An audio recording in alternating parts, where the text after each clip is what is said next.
You're listening to the Dueling Pistols podcast, where we read and discuss the stories of our past and explore some of the most wild adventures from modern history. No, bro. George Washington said, stay strapped or get clapped, and I'm all about that. I ain't, Floyd had split his surveying party into 3 groups. Bro, you never split up. Never split up. You seen Scooby-Doo? Nothing good happens when the group splits. As they tried to drag the canoe to the shore, Fanny Calloway beat him over the head with the paddle until it broke. Good job, Fanny. When the man in front goes down, pick up his rifle and shoot. I hate this guy. Yeah? I hate this guy. I want him dead. I want him to die, and die a somewhat miserable death. We ain't like the British. We dissed everything, including the accent. One of the Shawnees killed that day was the son of the man who would become Boone's captor and adoptive father. Wow. Bro, this is like a freaking soap opera. That is ridiculous. Does he have an evil twin that's going to pop out sometime too? Triggered by Black Flag. Hey friends, this episode is part of a 26-part run for our new podcast, Dueling Pistols. If you like it, be sure to subscribe to the new feed wherever you get your podcasts and subscribe to our new Dueling Pistols YouTube channel. Because once this 26-part Boone series is finished, we won't be posting any future Dueling Pistols episodes here. All right, welcome back. I am your host, Bryan Call. I'm joined by my brother, Brent Call. How are you, Brent? I'm well, thank you. All right, last episode we talked a little bit about Daniel Boone running from the French and the Indians as they murdered. Tactical retreat. As they battled and killed the English soldiers and some of the settlers and militiamen who, with George Washington and others. George Washington escaped. Daniel Boone escaped with their lives. But what happened was some of the English were moving in to rout out the French, but the French and their Indian allies kicked the British's butts. Probably because the general in charge, General Braddock of the British Empire, completely looked down upon the native people and the settlers in the area and didn't really listen to anybody and said, we're going to kick everybody's butt without even trying. And then they got ambushed and their butts kicked. That sum it up? Yeah, and I love that. There's just something about somebody like, I got this, and then them just slipping on the ice. Yeah, I agree. They deserved it. So it says on here, going back to the book, so he leaves, Boone leaves, and it's like, oh, well, we're not fighting the French anymore. You know, everybody kind of goes back to, I guess we're going to let them stay. But it says in the book, in the mountains of Pennsylvania, Boone was crossing a bridge over the Waniata River. This is after he left, and he's heading back from, because he had volunteered to be a teamster and a blacksmith with the army, right? Yeah. And then he fled in that battle. So now he's like, well, I guess I'm going to go home now. And so while he was crossing a bridge over the Waniata River, he confronted an Indian who drew a knife on him, bragging that he had killed many a long knife, what the Indians of the Ohio Valley called the Virginians, because of their hunting knives and sabers. The brave said he would take one more scalp. Many years later, Boone told the sons of Henry Miller that he had killed only 3 Indians in a long life in the wilderness. The first was this man on the Waniata. Facing the drunken Indian, who flourished the knife over his head, Boone decided he would not back away. Waiting for his chance, he lowered his head and drove his shoulder into the Indian's gut, knocking him off his feet and off the bridge. The Indian fell on the rocks below. But Boone must not have been certain the Indian was killed, for he later told his son Nathan that the only Indian he was sure he ever killed was at the Battle of the Blue Licks. So for all he knows, he knocked that dude off the bridge and he survived. Yeah, he broke his back. I don't know. It depends was it 10 feet high or was it 50 feet high? It's a bridge, bro. Like have you seen any bridge you were willing to fall off of? The confrontation on the bridge was the kind of incident Boone was almost always able to evade. On the disastrous Braddock expedition, Boone had heard about the gap called the Cumberland, which led to the hunting ground of Kentucky.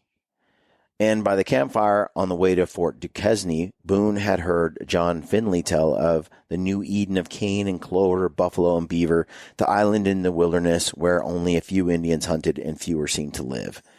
That's the sort of thing that Lampers and I would hear about and then like have to go. The new Eden, Brian. Yeah, Clover like, and buffalo. You got buffalo over there, dude. Yeah. So Finley described a world that contained beavers so numerous a man could take all the pelts he could carry. Best of all was the news that so few Indians lived in this ideal hunting ground. Shawnees, Mingos, and Delawares hunted there, but there seemed to be only the villages of Lower Shawnee Town and perhaps, I ain't going to say that word, Eskipakakatakatiki, south of the Ohio. That's a tough one, bro. Can you say it? That looks like a made-up word to me. It's probably like Craig or something ridiculous. South of Ohio, north of the... Anyway, it says, some scholars have thought the Indians considered Kentucky taboo for permanent settlements, a sacred hunting ground where none should settle.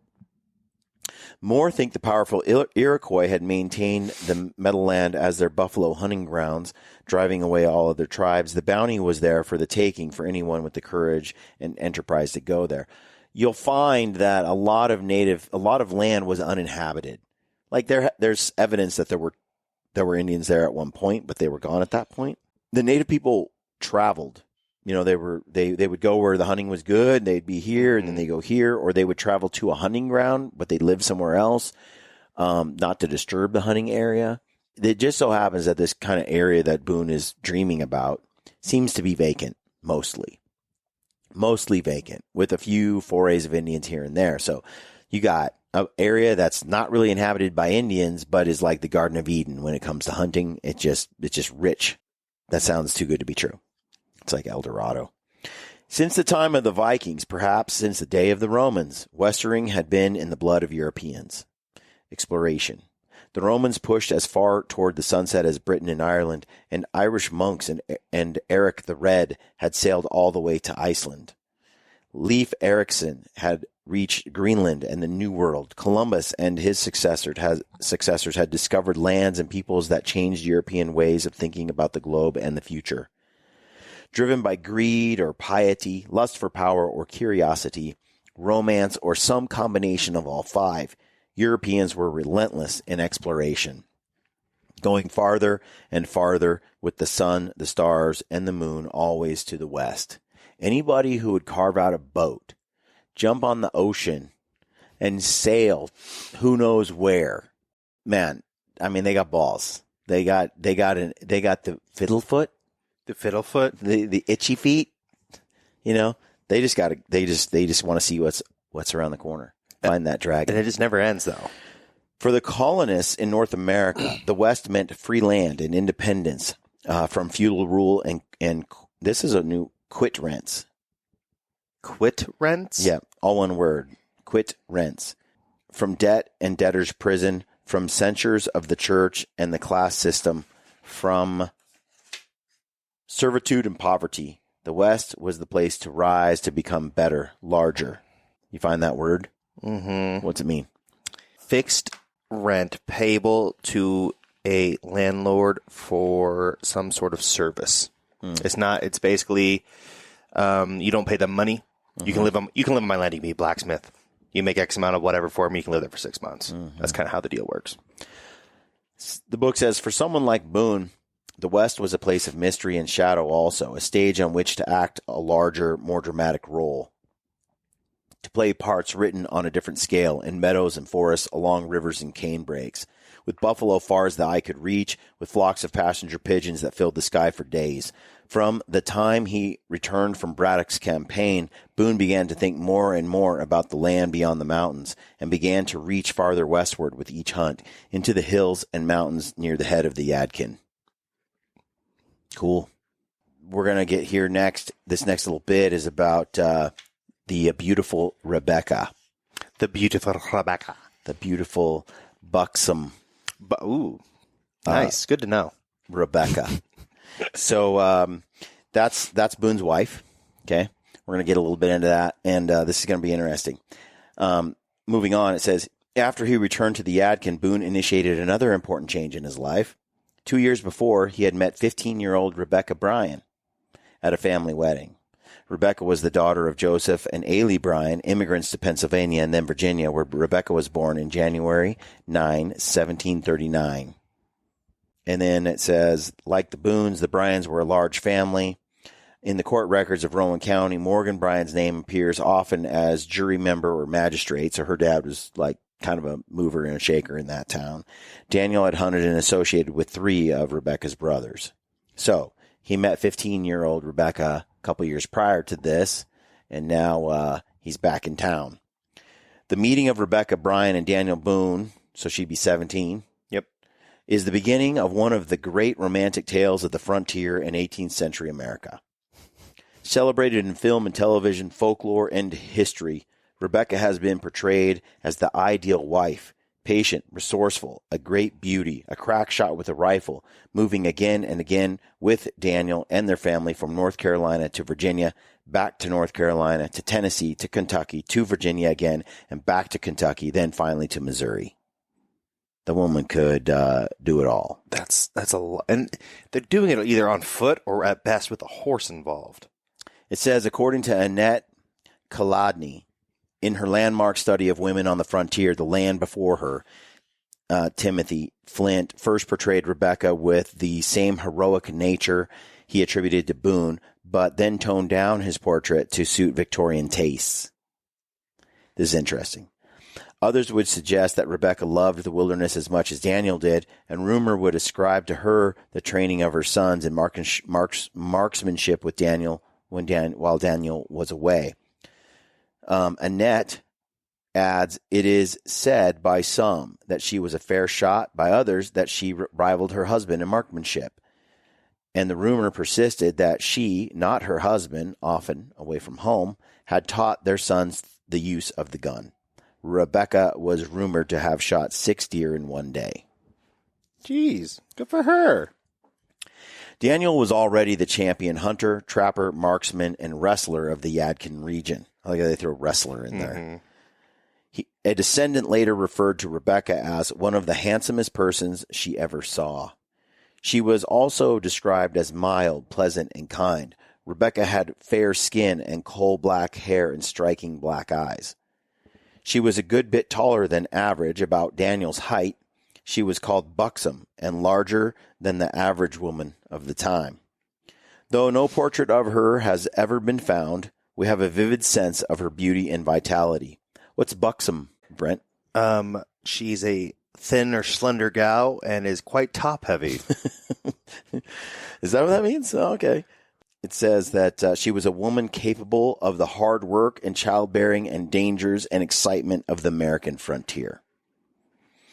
She sounds beautiful. The Oxford Dictionary says, a woman, plump, especially with large breasts. All right, there you go. Rebecca's nephew, Daniel Bryan, later remarked on her pleasant manner and speech. A granddaughter would recall that Rebecca was one of the neatest and best of housekeepers, proverbial for the tidiness and Quaker-like simplicity and propriety of all her domestic arrangements. Quaker simplicity. When Just Boone, like oats. When Boone first saw Rebecca, he was 19 and she was only 15. And he always called her my little girl. The folklore of the Yadkin region spawned many tales of the meeting and courtship of Rebecca and Daniel. One of the most popular, first recorded by Timothy Flint, described Boone out fire hunting with a friend. Fire hunters carried a blazing torch into the woods at night, and startled deer would stand frozen staring at the flame. What do they call them? Fire? They call it fire hunting. Yeah, I think fire we call hunters. that spotlighting. No, officer, I was Staring fire hunting. At the flame. You know, it's true, though. For one thing, you can see the glow of their eyes in the dark. Mm-hmm. But also, it just blinds them. You know, a lot of people go, why do deer freeze when the light shine in their face? They freeze because they can't see. Mm-hmm. Not because they're necessarily frozen with fear. They're just blind. That night, you think about that, your night blindness gone in a second. I don't know that they know that they're being seen. No, They they just- don't they connect can't that see light anything. with a living thing. It says right here that the glow of the eyes made a perfect target. According to Flint, young Rebecca Bryan is out looking for a stray cow and gets lost in the woods as night falls. She sees a light and walks toward it. Boone aims at the shining eyes, but holds his fire, as if warned by instinct. Rebecca sees what is happening finally and runs away. Boone follows her to the Bryan cabin and falls in love. He knows also that he will give up fire hunting. One of Rebecca's nieces later pointed out that the story could not be true because human eyes do not reflect the way animal eyes do. Yeah, do you know why? I actually know this. Tell me why. So animals have an incandescent layer in like a dog, like your cat or your dog. If you pop out an eyeball, it's basically a little hollow piece of calcium that your eyeballs then put into, and it's like the back half of it. Think of it like a bowl almost. On the inside of it, it just has incandescent sprayed in there, and it's just to reflect more light, so they have better night vision. Interesting. But if you pop that out, it has fluorescence like a jellyfish or something. Interesting. So, yeah, humans don't have that. The first time I read this, I was like, yeah, some stupid writer who has no idea about nature and reality made this story up. And then the own book like says the same thing. I was listening to a book the other day. Well, that's dumb because human eyes don't reflect in sunlight. Yeah. Yeah. I was listening to a book the other day, and someone said a buck elk. And I was like, Yeah. and I was like walking, and I like stumbled that because it was happens. so just like. Look, my wife will even do that. So, I mean, okay. So it says Rebecca's daughter-in-law, Olive Van Bibber Boone, quipped that the only. You laugh every time I read her name. It's a great name, dude. Van Bibber Boone. She married Nathan Boone, their youngest child, Boone's youngest son. It says that Rebecca's daughter-in-law, Olive. I'm not even going to read her name. Here's the thing. If that was my name, I would have married a man named Smith, not Boone. Van Bibber Smith is better than Van Bibber Boone. Van Bibber Boone. She quipped that the only shining was in the lover's eyes when they married. And if there was any shining of the eyes, it must have been there. Oh, that's nice, Olive. There are stories in the folklore of many cultures about the hunter who falls in love with his prey. The fire hunting story of Daniel and Rebecca may have been adapted from a similar Indian story. The sexual resonance of the story reaches across all cultures, and the renunciation of fire hunting at the end suggests a Victorian twist added by Flint. But Annette sees the fire hunting story as an example of the way Rebecca was marginalized in the accounts of Boone's life, especially in the 19th century. Okay, Annette. How is she marginalized? Because she's the prey that runs away instead of like the knife-wielding, dangerous rifle shooting. Did she have a gun on her in the middle of the night? In this story, she's just saying that, Daniel Boone's the hunter and she's just out there and then the light's shining in her eyes and he almost kills her but doesn't and she runs off and it's this Victorian women. It's misogyny, the patriarchy, probably. Probably. But I'm also a little burnt on that whole subject. But she's just saying that she didn't like the story. Instead of it being like a romantic tale, to her it was just the patriarchy. Okay, moving on. Another tale, which the Boone family never denied, describes Daniel and Rebecca meeting at a cherry picking in the summer of 1756. So this is during the 7 Years' War. Just Is it naming near the end? Mm-hmm. Well, Last year or two? no, it's kind of near the beginning. Just naming the occasion gives the story a nice erotic overtone.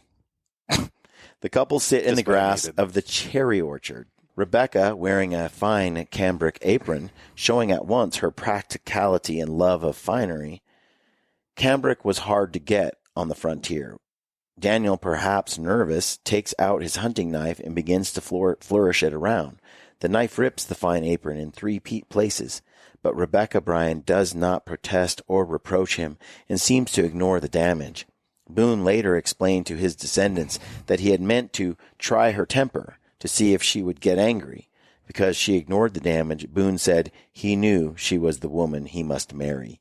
The tale shows Boone's love of a good story, and it also demonstrates how, in old age, he could turn what must have been an embarrassing at the time thing into what made him look wise even in his youth. Or, counter argument, that was what he was doing, but he was also trying to find a woman he could ditch for 6 months out of the year to go hunting. That would still be there when he got back. That's a patient woman you need. It is quite possible that Rebecca saw what Daniel was about and only pretended not to care that her fine apron was ruined. These old tales. Another episode in the legend of the courtship has Daniel killing a deer and bringing it to the Bryan house to show Rebecca what a good provider he is. That sounds more like it. Of course, it is impossible not to get bloody, and carrying a deer with its throat cut and a bullet hole in its head or heart, Daniel dresses the carcass outside the Bryan house, getting even bloodier, while Rebecca cooks dinner inside. When the suitor is called in to eat, his hunting shirt is filthy, and he hadn't thought to bring a change of clothes. The Bryan girls from a more prosperous family than the Boones giggle and snicker at his condition. But Daniel will not be laughed at without retaliating. As he sits down, he lifts a cup and looks into it. You, like my hunting shirt, have missed many a good washing, he says. The quip was repeated often and always got a laugh, showing Daniel had evened the score. One Boone relative said it showed how proud women needed to be brought down a notch or two. So he comes in with a bloody shirt, and they're laughing at him. Oh, look how dirty he is. He's so gross. And he's like, yeah, like my shirt. Like you guys, my shirt hasn't had very many baths. That's like, I guess it's an insult. I guess. I think the difference in our time is showing right now as I read this. So it says Rebecca and Daniel were married along with other two couples in August of 1756 with Squire Boone as the justice of the peace. Many of the deeds Boone became famous for were done away from home among Indians or other hunters and soldiers, but it is impossible to imagine Daniel Boone's career without Rebecca in it. It is true that he loved the wilderness, the solitude of the long hunts, the adventure of the unknown, but he was also a man of intense loyalties, a family man who came from a big family and raised a big family. Without a woman as strong and resourceful as Rebecca, he could not have gone into the forest again and again for extended periods. Without a woman as steady and independent as Rebecca, he could not have even considered the many moves to strange places. Without her, his world would have collapsed under debt and uncertainty. The tall, buxom Rebecca inspired him and always drew him back from his great voyages of discovery and business. It is clear she also had what men most truly desired and needed in a wife. She could be relied on to keep the household together and raise the children, whether he was around or not. Later, when Boone was captured by the Shawnees and assumed dead, it was Rebecca who would lead her family back across the mountains to the safety of the Yadkin Valley. Rebecca Bryan Boone is one of the best examples in American history of the adage, behind every good man is a good woman. During the siege of Boonesboro, women dressed as men and carrying rifles paraded along the walls of the fort to make the attackers think there were many men inside the stockade. Indeed, some of the women in Kentucky were crack shots and expert hunters. In 1777, Esther Whitley of St. Asaph's Station, at a shooting match, would beat all the men, who kept firing at a target until it got dark, attempting to equal her marksmanship. I've been around quite a few women with bows and rifles. They're often the toughest to beat. Women haven't. They do seem to have a natural ability to aim a gun or a bow. Mm-hmm. And Sandy was like that. Mm-hmm. My ex she's a really good shot. She never practices. Yeah, women do have I think I heard Joel Turner describe it once, like what it is that's different between men and women that can help women in that capacity. But anyway, pretty interesting. So we're learning a little bit about his wife, the two of them. There's some interesting stories coming down the pipeline. One of these is this siege on the fort that they talk about, they alluded to, where these are some crazy stories where they get surrounded by hundreds and hundreds of Indians and they're doomed, but then they do all these trick moves to trick the Indians and to sneak out of the fort. And it's just like there needs to be a movie about that. Boonesboro and that whole storyline is wild. Also, I guess just learning about Rebecca and what it's like to be a frontier woman whose husband disappears for a year or two. And look, women have needs. And there's some stories where perhaps not all of Daniel's children were Daniel's children exactly, but still in the family. Oh, lovely. Lovely. But there's a certain practicality. I think the book, we'll get into it in more detail, but again, we have the tendency to judge based on our worldview in the setting we're in today. But if you're trying to survive out in the wilderness and you're carving that out, and it's different, bro. I can call anyone and reach them. I call someone in Japan right now. Yeah. It's not and you don't know if your husband is dead or not. It's been months. It's been a year and a half. You don't know. And also, children are you only have so many years of being able to bear children. Mm-hmm. And children are your future, your retirement, it's your investment. Your investment. That's how you don't have kids. There's no retirement homes. That's how you. There's no Social Security just yet. Yeah, that's how families survived. Was kin. The kids are raised by the adults, and then later, when the adults are old, the kids are taking care of the old, and the cycle goes around and around. So having kids is important, and as a woman, having more kids and male kids as needed as well to sort of help with the farm and the load. And this is a very it's a world that requires labor to survive and to thrive. You can't do it without the work, without the physical work. They're not desk jobs. Mm-mm. They're not white collar accountants, Anyway, so the book carries on and it gets into the actual practical things that Daniel and Rebecca did when they first got married. One of the things that they do that's really interesting is they get into sugar. Like planting sugar? Harvesting, getting sugar. Huh. It's quite interesting. I don't know if you've kind of looked into that at all, but like brown sugar or sugar cane? I'll get through this last sugar section. All right. And it's just a couple pages, and then we'll wrap it up for today. But it says that Rebecca and Daniel first lived in a cabin on Squire Boone's property. And after Daniel's brother Israel died of consumption, they took in his sons Jesse and Jonathan and raised them as their own. So adopted 2 kids, right, from his brother. It says 9 months after their wedding, a son named James was born. Okay, so basically 9 months after. Anyway, their wedding night, in theory, produced their first child. Rebecca would have 8 more children over the next 25 years. Dang. And she would later adopt 6 children of a widowed brother. On top of the 2 they already did, or collectively? I don't know. I think on top of. Dang. So soon after their marriage, the young couple 16 moved to a new place in the Bryan settlement farther up the Yadkin on a creek called Sugar Tree, which ran into Dutchman's Creek near present-day Farmington. Those people are walking in town with 2 basketball teams. Farmington, North Carolina. The name of the creek suggests the presence of sugar maples. Maples were tapped on the frontier for syrup and sugar at a time when other sweetening was hard to come by. Bees were not common among the settlements then at that time, and sorghum cane had not yet been introduced to the region. The Boones must have begun their habit of annually collecting and boiling maple sap there, a custom they continued in all the places they lived until the end of Rebecca's life.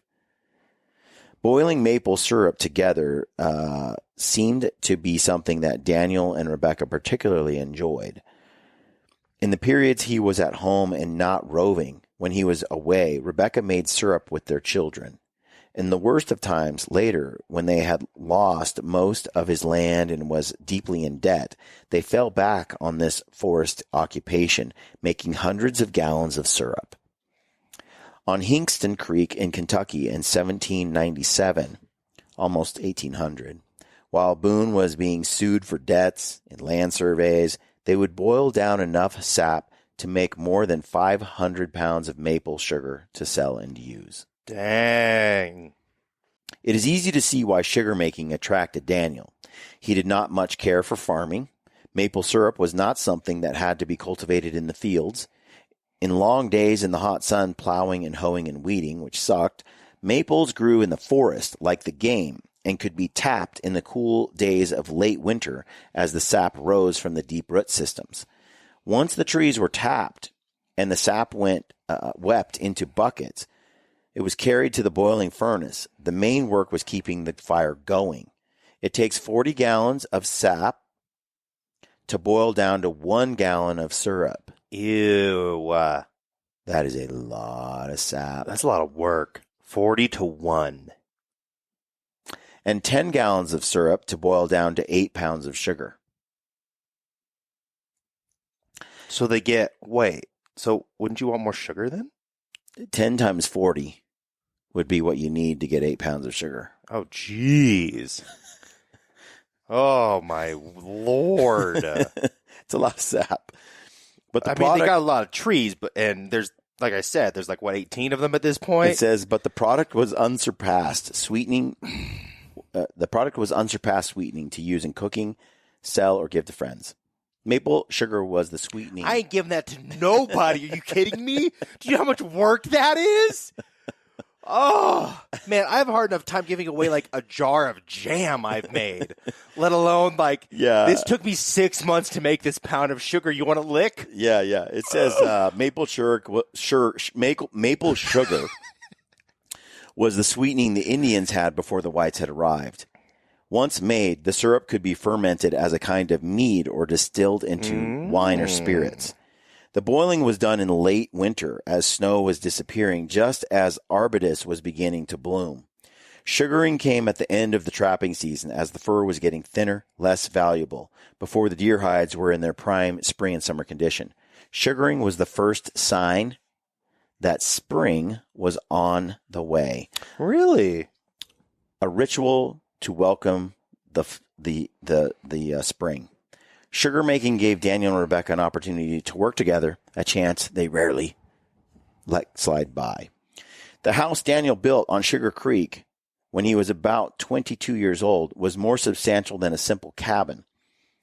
The logs were hewed flat and fit snugly together.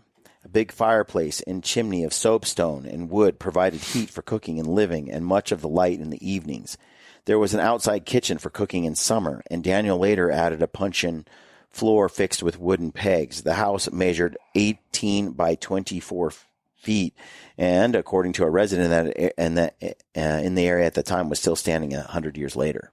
That young man built his wife a house, which we all kind of do early on, and then we get tired, and next time we move, we roll on with something simpler. But yeah, he's young. He built a sweet house. It says settlers on the frontier were accustomed to living in small spaces. Brace yourself for this. There could be little privacy with children of all ages, babies crying, someone breaking wind or coughing. In the 18th and 19th centuries, people slept 2 and 3 to a bed when there was a bed.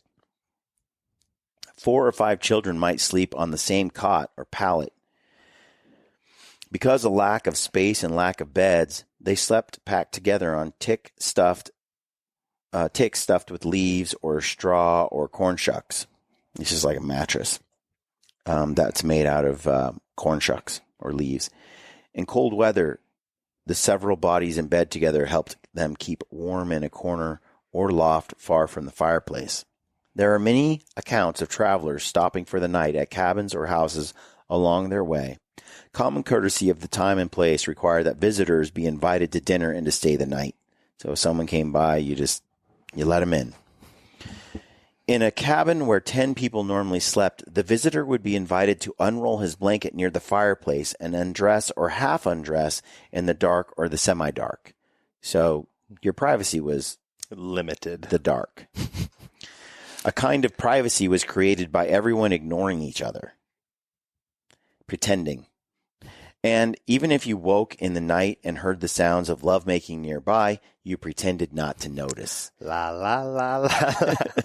You've seen Dances with Wolves, right? In the teepees? I mean, yeah.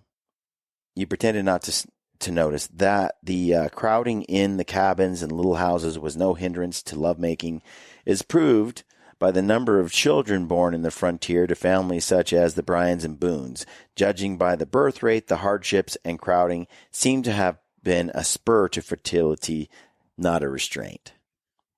I don't know about that. So, what do you think so far? That just sounds like living in a big family. Yeah, you and I aren't too far removed from that in our own lives. Like, I remember at one point, I lived in a single room house, basically. You weren't born yet, and it was myself. Basically, it was myself and 5 sisters and mom and dad. And we all lived in like a one room studio apartment. So there was a bathroom that was private, but everything else was just one big space.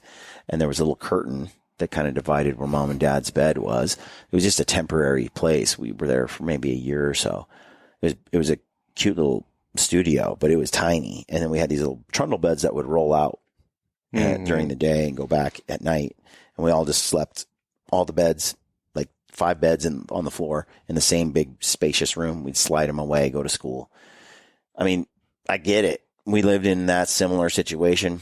I was in junior high school at the time, or freshman, I think, 8th grade freshman. It didn't bother me at all, really. I spent most of my time outside anyway. Yeah. We lived in the boonies. Tracts of land. We had lots of acreage. I mean, a compound. Why would you want to be family inside members. at that point? I didn't really use the bathroom inside either. Like you had the option. I had 5 sisters. And one and bathroom. The mother. So, yeah. I don't think I took a number 1 inside the house in 30 years.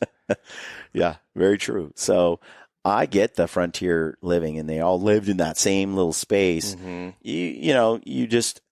I was in camp, this is similar to when I was in camp with Dustin Rowe and the BC and Beyond crew, and Tanis and Doran were there, and Tanis just starts changing her clothes or going to the bathroom. And you just pretended like you didn't notice. You just turn and look the other way, continued your conversation, turned back. It was like it wasn't a thing. And sometimes we'll go hunting, and we'll be out there hanging out, and there'll be 6 of us, like a bunch of dudes just kind of talking. And one of us just turns and, takes a leak. And somebody from the city who's never hunted before is just like, what is, like, sometimes freaking out because this dude's whipping out his thingy right next to us. And it's like, what? That's weird. Like, because he pointed the other direction. Chill. I think, yeah, we're a little spoiled. So when these people were in the frontier like that, they were all in the same room. So when it came time, they just did it. And the kids just were like, oh, mom and dad are doing it again. And they just rolled over and pretended like nothing happened. So life goes on. Life finds a way. That's why when I hear people talk about how they were scandalized or scarred for life because they caught their parents once, it's like, dude, that's just, yeah, that's just like, I mean, nature. Like, it just happens. Like, okay, whatever. So, anyway, but that's the show for today. Hope you guys liked it. We learned about buxom. This is a good episode.